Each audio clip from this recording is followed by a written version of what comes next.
আজই সেই দিন যেদিন আমাদের ছোট্ট টিটো এই পৃথিবীর সুন্দর আলো দেখতে পায়। দিনটা ছিল 8ই নভেম্বর 2022। আমরা খুব আর্লি মর্নিং নার্সিংহোমে চলে আসি।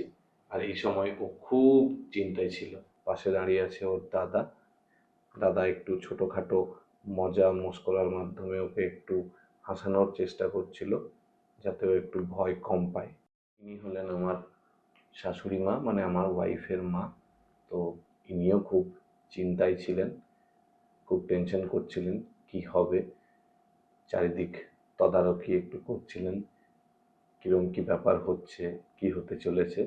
তারপর সবাইকে চিন্তায় দেখে আমি একটু হাসানোর চেষ্টা করলাম। আমরা এই নার্সিংহোমে একটি কেবিন বুক করেছিলাম।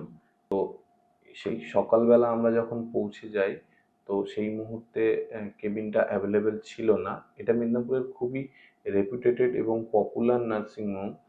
তো এখানে কেবিন খুব একটা অ্যাভেলেবেল পাওয়া যায় না, প্রি বুকিং করে রাখতে হয়। তো আমরা প্রি বুকিং করেছিলাম, তবুও এমার্জেন্সি পারপাসে কোনো এক পেশেন্ট তার 2 দিন আগে অ্যাডমিট হন, তাই ওনাকে কেবিন ওনারা প্রোভাইড করেন। তো আজকে উনি রিলিজ হয়ে যাবেন, তারপরে আমাদেরকে কেবিনটা অ্যালট করে দেওয়া হবে। তো তার আগে একটি অন্য রুমে আমাদেরকে বসিয়ে ওটিতে নিয়ে যাওয়ার আগে এক দিদি স্বাগতাকে রেডি করে দিচ্ছিল। আর তার সাথে সাথে ওর মনোবল আর ভয়টাকে কাটানোর জন্য অনেক রকমের গল্প, অনেক রকমের কথা বলে সাহস জোগাচ্ছিল ওর মনে। দিদি ওকে রেডি করে চলে যাওয়ার পর আমি ওর সাথে একটু মজা করছিলাম, যাতে ও একটু হাসে আর মনোবল পায়।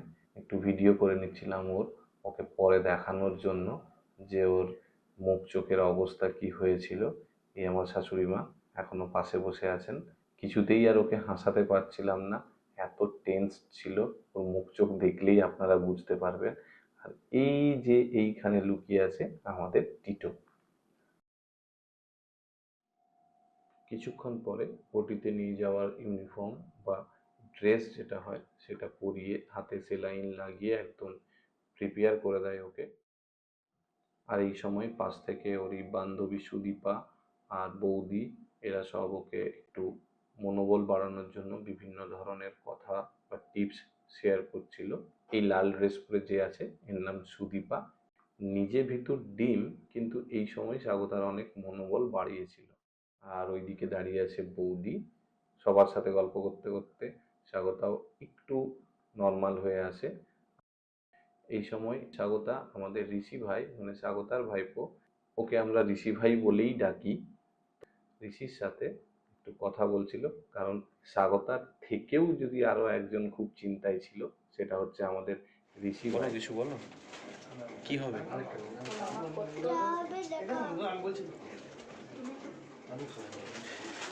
আমার কষ্ট হচ্ছে না। কিছুক্ষণ পর ডাক্তারবাবু চলে আসেন এবং স্বাগতাকে ওটিতে নিয়ে যাওয়ার জন্য বলেন। তো দিদিরা ওকে ফাইনালি রেডি করে ওটিতে নিয়ে চলে যান।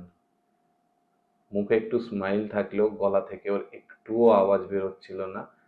খুবই ভয় পেয়েছিল, খুবই চিন্তায় ছিল। যাই হোক, আমিও খুব ভয় পেয়েই ছিলাম, কিন্তু ভিডিওটা করতেই হতো, তাই ভিডিওটা করছিলাম। ওটিতে নিয়ে চলে যাওয়ার পর আমরা সবাই নিচে রিসেপশনে বসে ওয়েট করছিলাম আর নিজেদের মধ্যে একটু মজা করছিলাম। এই যে মামি, মামা, দাদা ভাই,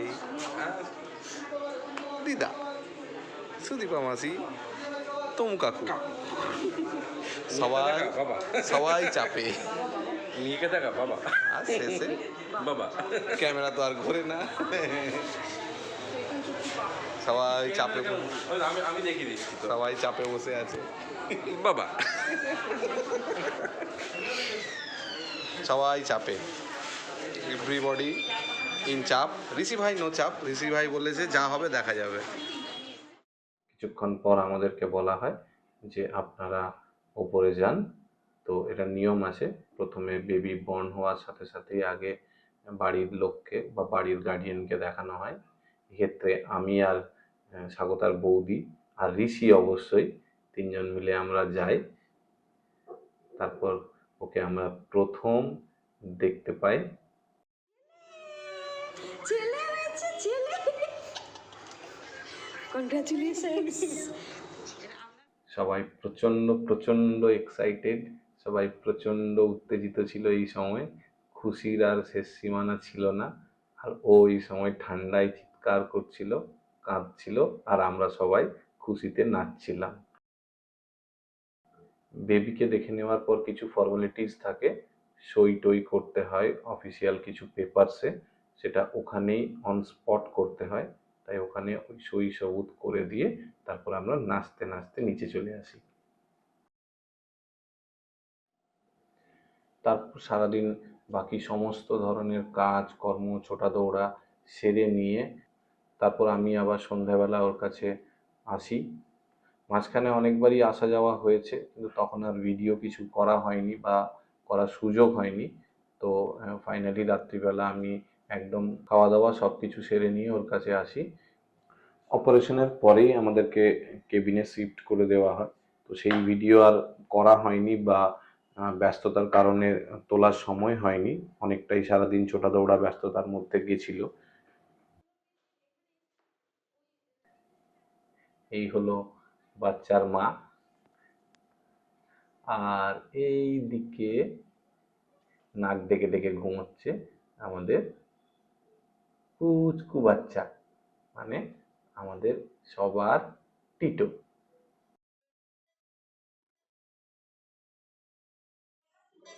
কেমন আছো?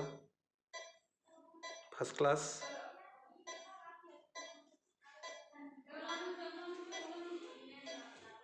যে আমরা কেবিন পেয়ে গেছি।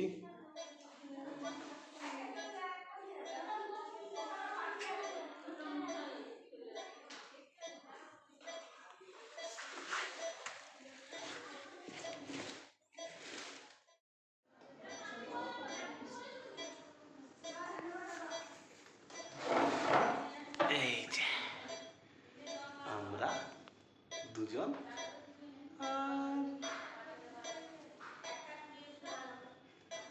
কোথায় গেল এই 3 নম্বর জন। এই নার্সিংহোমের সমস্ত দিদিদের অবজেকশন একটাই ছিল যে আপনার ছেলে হওয়ার পর থেকে সমস্ত নার্সিংহোমের যত আরো বাচ্চা আছে সবাইকে নাকি ঘুম ভাঙিয়ে দিচ্ছে ওর চিৎকার করে করে। ওর গলার চিৎকার নাকি এত বেশি, সেটা শুনে সমস্ত বাচ্চা নাকি খালি চিৎকার করে উঠছে আর একসাথে সবাই কেঁদে উঠছে। এই দেখুন মাঝরাতে আবারও চিৎকার করে করে কাঁদতে শুরু করে।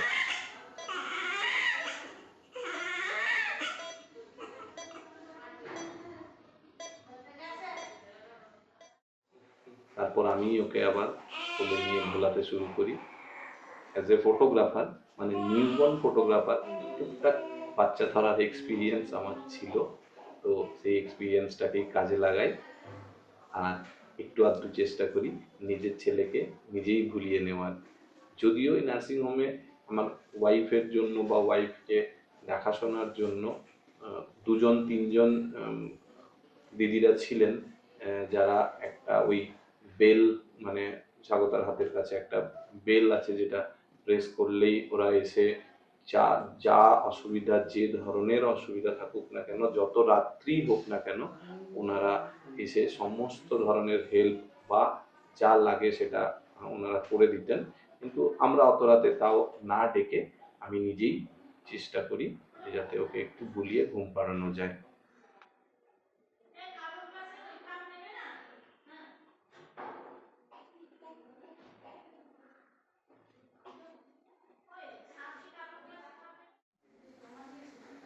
নেক্সট দিন থেকে ও নিজে নিজেই খেলতে তাকাতে শুরু করে, কান্নাকাটি একটু তুলনামূলক কমে যায়।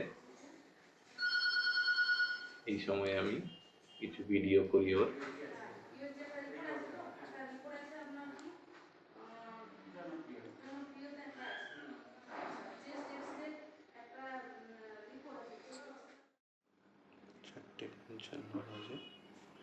নেক্সট ডে সেম, আবারও রাত্রিবেলা জেগে উঠে কাঁদতে শুরু করে। আর আমি আবার তুলে নিয়ে ওকে বলানোর একটু চেষ্টা করে ওর মায়ের কাছে দিয়ে দিই একটু দুধ খাওয়ার জন্য। দুধ খেতেই ও আবার চুপ করে যায়।